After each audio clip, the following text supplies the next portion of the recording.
બંધારણ દિવસ. પઠન આરતી ભટ્ટ. 26 નવેમ્બર 1949 એ ઐતિહાસિક તારીખ છે જ્યારે સ્વતંત્રતા બાદ ભારતે પોતાના બંધારણનો સ્વીકાર કર્યો હતો. આજે સ્વતંત્ર ભારતના ભવિષ્યનો આધાર બનનારી આ મહત્વપૂર્ણ ઐતિહાસિક ઘટનાની 71મી વર્ષગાંઠ છે. આપણું બંધારણ એકમાત્ર વિધિવત દસ્તાવેજ નથી, પરંતુ તે સમાજના તમામ વર્ગોની સ્વતંત્રતાને સુરક્ષિત રાખીને જાતિ, વંશ, લિંગ, ક્ષેત્ર, પંથ કે ભાષાના આધાર પર ભેદભાવ કર્યા વિના પ્રત્યેક નાગરિકને સમાનતાનો અધિકાર આપે છે. ભારતીય બંધારણના નિર્માણની પ્રક્રિયામાં ડોક્ટર રાજેન્દ્ર પ્રસાદ, પંડિત જવાહરલાલ નહેરુ, ડોક્ટર ભીમરાવ આંબેડકર, સરદાર વલ્લભભાઈ પટેલ, શ્રીમતી સુચેતા કૃપલાણી, શ્રીમતી સરોજિની નાયડુજી, શ્રી BN રાવ, પંડિત ગોવિંદ વલ્લભ પંત, શ્રી શરતચંદ્ર બોઝ, શ્રી રાજગોપાલાચારી અને Shri N Gopalaswami Ayyangar, doctor Shyama Prasad Mukherjee, Shri Gopinath Bardoloi, Shri JB Kripalani જેવા તમામ વિદ્વાનોની ભાગીદારી રહી હતી. વિશ્વના તમામ બંધારણોનો અભ્યાસ કર્યા પછી વ્યાપક વિચાર અને વિમર્શ બાદ ભારતીય બંધારણને આકાર આપવામાં આવ્યો હતો. બંધારણ નિર્માણ માટે કરવામાં આવેલ મંથનના ઊંડાણને એ તથ્ય દ્વારા સમજી શકાય છે કે બંધારણની રૂપરેખા સમિતિની 141 બેઠકો થઈ હતી. આ રીતે 2 વર્ષ 11 મહિના તેમજ 17 દિવસ પછી એક પ્રસ્તાવના, 395 કલમો અને 8 પરિશિષ્ટ સાથે સ્વતંત્ર ભારતના બંધારણનો મૂળ મુસદ્દો તૈયાર કરવાનો કામ પૂરું થયું. મૂળ બંધારણથી લઈને અત્યાર સુધી દેશે એક લાંબી યાત્રા પસાર કરી છે અને આ દરમિયાન બંધારણમાં સમય અનુસાર અનેક ફેરફારો પણ કરવામાં આવ્યા છે.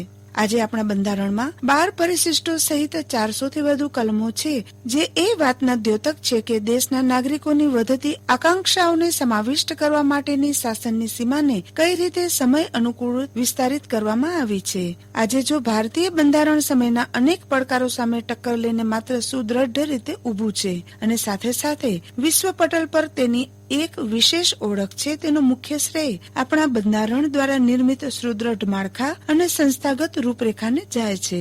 ભારતના બંધારણમાં સામાજિક, આર્થિક અને રાજનૈતિક લોકશાહી માટે એક માળખું તૈયાર કરવામાં આવ્યું છે. તેમાં શાંતિપૂર્ણ અને લોકશાહી દ્રષ્ટિકોણ વડે જુદા જુદા રાષ્ટ્રીય લક્ષ્યોની પ્રાપ્તિ કરવા માટેની ખાતરી કરવા અને તેમને પ્રાપ્ત કરવા માટે ભારતના લોકોની પ્રતિબદ્ધતાને રેખાંકિત કરવામાં આવી છે.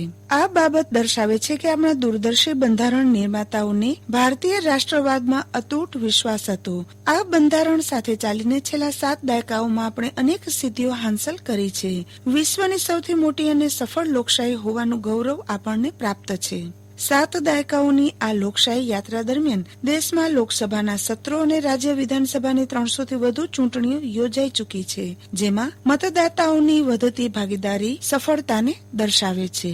આજે આપણા બંધારણના સ્વીકાર કર્યાના 71 વર્ષ પૂરા થઈ ગયા છે. આ અવસર પર આપણે આપણા વ્યક્તિગત બંધારણ નિર્માતાઓને કૃતજ્ઞતાપૂર્વક પ્રણામ કરીને શાંતિ, સદભાવ અને ભાઈચારાની ભાવના પર આધારિત એક ભારત શ્રેષ્ઠ ભારતનું નિર્માણ કરવાની દિશામાં રાષ્ટ્રને આગળ લઈ જવા અને બંધારણીય સિદ્ધાંતોનું પાલન કરવા પ્રત્યે પોતાની જાતને પ્રતિબદ્ધ રાખવાનો સંકલ્પ લેવો જોઈએ. આજે ભારતના નાગરિક તરીકે આપણે બંધારણ દ્વારા આપવામાં આવેલ અધિકારો કરતા વધુ તેના દ્વારા નિર્ધારિત કરવામાં આવેલ કર્તવ્ય પર ધ્યાન આપવાની જરૂર છે.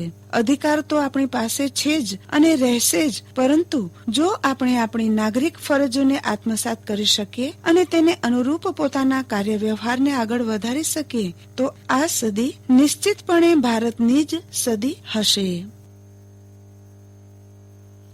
બંધારણ દિવસ. હમણાં જ આપ આ પ્રાસંગિક સાંભળી રહ્યા હતા. પઠન કર્યું આરતી ભટ્ટે.